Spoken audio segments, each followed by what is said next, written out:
আজি কিহৰ কাৰণে আপোনালোকে এজাহাৰত দাখিল কৰিছে? আপুনি চাইছে অলৰেডি মোৰ লগত আমাৰ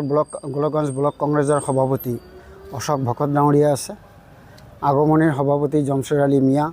আমাৰ ৰূপসী ব্লক কংগ্ৰেছৰ সভাপতি আহমেদ আলী, আমাৰ জিলা কংগ্ৰেছৰ সাধাৰণ সম্পাদক তপন কুমাৰ ৰায়, আমাৰ ব্লক যুৱ কংগ্ৰেছৰ সভাপতি নিজামুল হক, আমাৰ সমষ্টিভিত্তিক যুৱ কংগ্ৰেছৰ সন্মানীয় সভাপতি আবু তৈয়বকে ধৰি আমাৰ ব্লক কংগ্ৰেছৰ বহুজন সন্মানীয় কৰ্মকৰ্তা, আমাৰ এইখন টাউন কমিটিৰ পাৰিষদ হিচাপে আমাৰ অনিমা দাসৰ লগতে আপোনালোকে বহুতকে ইয়াত দেখিবলৈ পাইছে। আপোনালোকে জানে যোৱা 11 ছেপ্টেম্বৰত বিজেপিৰ এজন কৰ্মকৰ্তা, তাৰ নাম আছিলে আমাৰ তাৰবিন্দৰ সিং মাৰোৱা, অপেনলি ৰাহুল গান্ধী মহোদয়ক থ্ৰেট কৰিছিলে আৰু তাৰ গ্ৰাণ্ড মাদাৰ ইন্দিৰা গান্ধী ডাঙৰীয়ানীৰ ঠিক যেনেকৈ মৃত্যু হৈছিলে ঠিক তেনেকুৱা মৃত্যু হ'ব বুলি তাক থ্ৰেট দিছিলে। এইটো ইলিগেল হয়। লগতে আৰু এজন বিজেপিৰ নেতা যিজন state minister railway Ravneet Bittu publicly Rahul Gandhi মহোদয়ক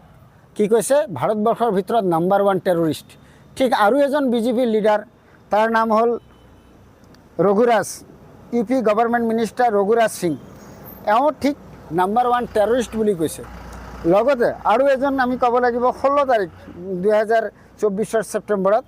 শিৱসেনা সিন্ধে MLA সঞ্জয় গাইকোৱাড, তেওঁ ৰাহুল গান্ধী মহোদয়ৰ টাং কাটি দিলে, তাক 11 লাখ টকাৰে পুৰস্কৃত কৰিব। এনেকুৱা ভাৰতবৰ্ষৰ লোকসভাৰ বিৰোধী দলৰ দলপতি সম্পৰ্কে যদি বিজেপিৰ নেতা পালি নেতাই যদি এনেকুৱা ডাইৰেক্ট কাৰোবাৰ জীৱনক লৈ মানে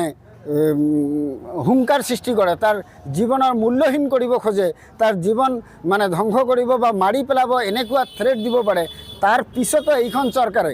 কোনো ধৰণৰ এতিয়ালৈকে কোনো একশ্যন লোৱা নাই। তাৰ কাৰণে কংগ্ৰেছ দলে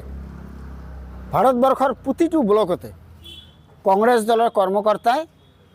প্ৰতিনিধিয়ে সকলোৱে মিলি ইয়াৰ একশ্যন লোৱাৰ বাবে এই যিবিলাক ব্যক্তিয়ে আজিৰ দিনত ৰাহুল গান্ধী মহোদয়ৰ জীৱনক লৈ হেতালি খেলিব খুজিছে, আৰু ৰাহুল গান্ধীৰ আমি ভাবোঁ ৰাহুল গান্ধীৰ যদি সুৰক্ষাত কোনো ধৰণৰ ত্ৰুটি হয় তেতিয়াহ'লে তোমাৰ ৰাহুল গান্ধীক এইখন পৃথিৱীৰ পৰা বিদায় দিয়াৰ চেষ্টা কৰি আছে। এনেকুৱা ষড়যন্ত্ৰকাৰীক অতি শীঘ্ৰে আমি দিয়া কেছটো FIRটো ৰেজিষ্টাৰ কৰিব লাগে আৰু একশ্যন ল'ব লাগে, এইবিলাক ব্যক্তিক এৰেষ্ট কৰিব লাগে আৰু জেলত সোমোৱাই দিব লাগে, আৰু ভৱিষ্যতে কোনোবা দিনত যাতে এনেকুৱা ৰাজনৈতিক নেতা সম্পৰ্কে ভাল ব্যক্তি সম্পৰ্কে এনেকুৱা মন্তব্য কৰিব নোৱাৰে। তাৰ কাৰণে আজি আমি গোলকগঞ্জ থানাত গোলকগঞ্জ আমাৰ OCৰ হাতত আমি এটা FIR দাখিল কৰিলোঁ আৰু আমি তাক অনুৰোধ কৰিলোঁ অনতিপলমে এই FIRটো ৰেজিষ্টাৰ কৰিব লাগে আৰু ইয়াৰ আইনীভাৱে যিখিনি কাম সেইখিনি আগুৱাই ল'ব লাগে আৰু দোষীসকলক এৰেষ্ট কৰি শাস্তি দিব লাগে।